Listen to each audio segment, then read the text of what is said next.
नवीन वर्ष सुरू झालेलं आहे आणि या नवीन वर्षात अजूनही उत्तर भारतातल्या अनेक राज्यांमध्ये थंडीची लाट कायम असल्याचं पाहायला मिळतंय।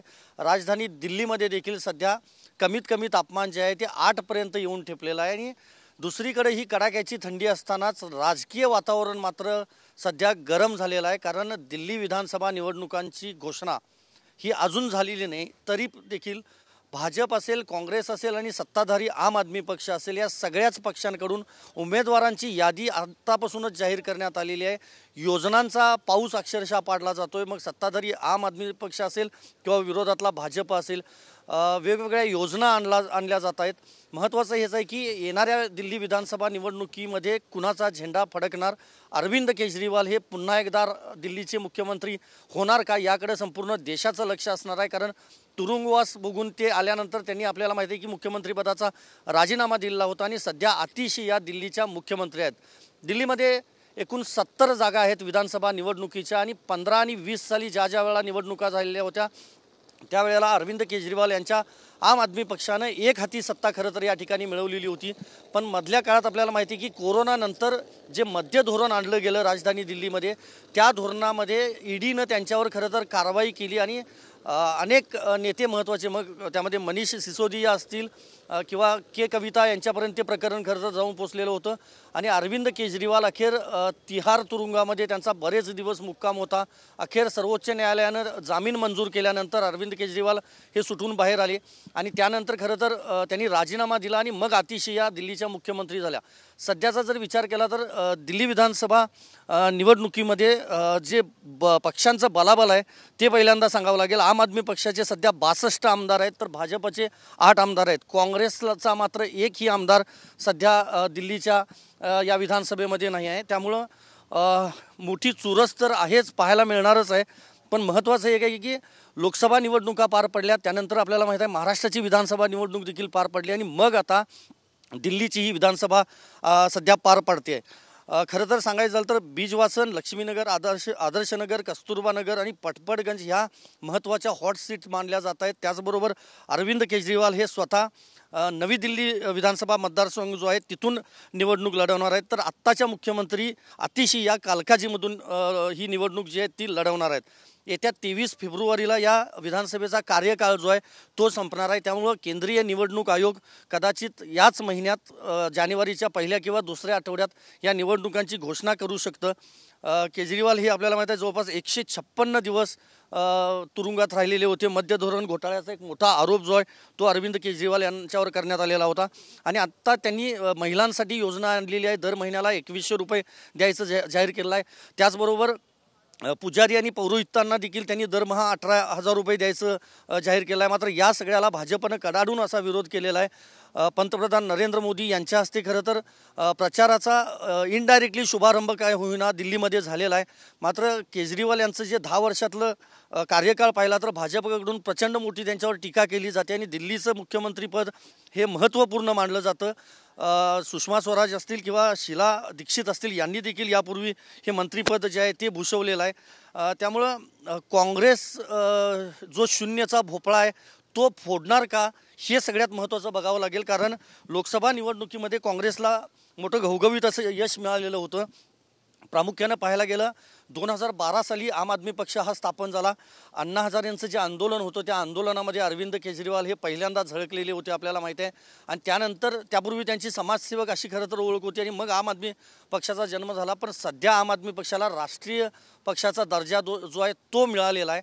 कारण पंजाब, गोवा आणि हरियाणा असेल, दिल्ली असेल, इथं त्यांच्या उमेदवारांना मिळालेली जी मतांची टक्केवारी आहे त्यानुसार त्यांना खरं तर हा दर्जा जो आहे तो देण्यात आलेला आहे।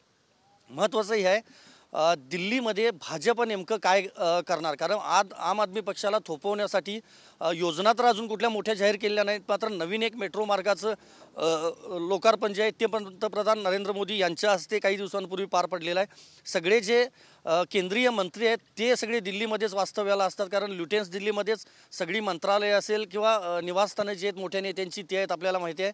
त्यामुळे या सगळ्या निवडणुकीकडे देशाचं लक्ष असणारच आहे। पण काँग्रेसचा विचार केला तर लोकसभा निवडणुकीमध्ये मोठं यश काँग्रेसला मिळालेलं होतं, मात्र ते महाराष्ट्राच्या विधानसभा निवडणुकीमध्ये पाहायला मिळालं नाही। दिल्ली विधानसभेच्या मध्ये काँग्रेस नेमकं म्हणजे काँग्रेसला कितपत यश मिळतं हे बघावं लागेल। यापूर्वीच्या म्हणजे गेल्या 10 वर्षातला जर विचार केला तर आम्ही शैक्षणिक दर्जा जो आहे राजधानी दिल्लीतला तो वाढवला असं केजरीवाल सरकारकडून वारंवार सांगितलं जातं आहे. त्याचबरोबर इथं महिलांना बस पूर्णपणे फ्री आहे. आत्ता त्यानंतर काही राज्यांमध्ये बस फ्री करण्यात आलेली आहे. 200 युनिट वीज जी आहे ती एका कुटुंबाला मोफत दिली जाते. त्याचबरोबर 20,000 पाणी जे 20,000 लिटर जे पाणी आहे ते देखील मोफत दिलं जातं. त्यामुळे केजरीवाल यांच्याबरोबर सर्वसामान्य जे लोक आहेत किंवा दारिद्र्य रेषेखालील जी काही मतदार आहेत तो त्यांच्याशी कनेक्ट असल्याचं मानलं जातं. दुसरीकडे उच्चभ्रू जो समाज आहे किंवा उच्चभ्रू जे मतदार आहेत ते मात्र भाजपशी बऱ्यापैकी जुळतानाचं चित्र पाहायला मिळतं आहे. जे खासदार आहेत किंवा जे मंत्री आहेत, माजी मंत्री आहेत, माजी खासदार आहेत, अशा लोकांना तिकीट देण्याचं खरं तर भाजपनं ठरवलेलं आहे. त्यामुळे जी यादी आत्तापर्यंतची जर पाहिली तर दिग्गज या सगळ्या निवडणुकीमध्ये उतरणार आहेत. 70मधल्या दोन्ही वेळेला म्हणजे 15 आणि 20 साली 70मधलं बहुसंख्य संख्याबळ जे आहे ते अक्षरशः आम आदमी पक्षानं कमावलेलं होतं आणि भाजप असेल काँग्रेस असेल यांना सिंगल डिजिट आकड्यावर खरं तर समाधान मानावं लागलेलं होतं. घोषणा निवडणूक आयोगानं केलेली नाही, त्यापूर्वीच उमेदवारांची घोषणा झालेली आहे, योजनांची घोषणा सगळी होते. त्यामुळं श्रेय घ्यायचा प्रयत्न तिन्ही पक्षांकडून चालू आहे. महत्त्वाचं म्हणजे भाजपाकडून जे NDAतले छोटे घटक पक्ष आहेत त्यांच्या पक्षांना देखील काही उमेदवारी दिली जाण्याची शक्यता आहे. कारण आपल्याला माहिती आहे की दिल्लीमध्ये खास करून UP बिहारचे मतदार म्हणजे त्या राज्यातले मतदार देखील या ठिकाणी वास्तव्याला आहेत. त्यामुळे त्यांना जवळ करण्यासाठी हा प्रयत्न केला जाऊ शकतो. मुस्लिम मतांसाठी किंवा शीख समाज जो आहे त्यांची मतं कॅप्चर करण्यासाठी तिन्ही पक्षांकडून प्रयत्न केले जाऊ शकतात.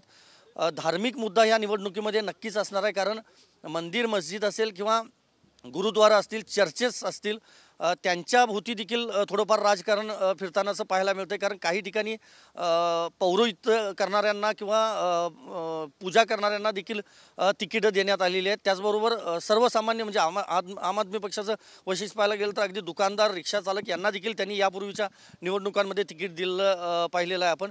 त्यामुळे 70 जागांमधली मॅजिक फिगर या 3मधला कुठला पक्ष गाठणार की मग एक पक्ष 70च्या वर जाऊन सिंगल डिजिटवर पुन्हा 2 पक्षांना समाधान मानावं लागणार हे निकालानंतरच खरं तर स्पष्ट होईल. मात्र जाहीर सभा रॅली अजून तसं म्हणावं तसं काही चालू झालेलं नाही. मात्र योजनांचा पाऊस पडला जातो मी सांगितल्याप्रमाणे. त्याचबरोबर दुसरं योजनांचा पाऊस आणि एकमेकांवर आरोप प्रत्यारोप देखील केले जात आहेत. कारण प्रामुख्यानं आम आदमी पक्ष आणि भाजप या दोघांमध्येच ही टक्कर पाहायला मिळते.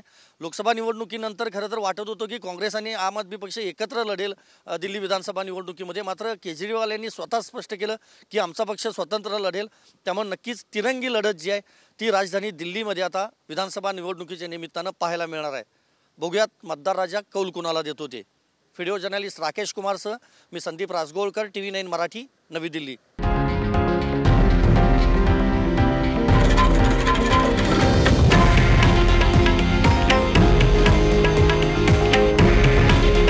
हे आहे देशातील नंबर 1 न्यूज नेटवर्क आणि आपण पाहत आहात TV9 मराठी.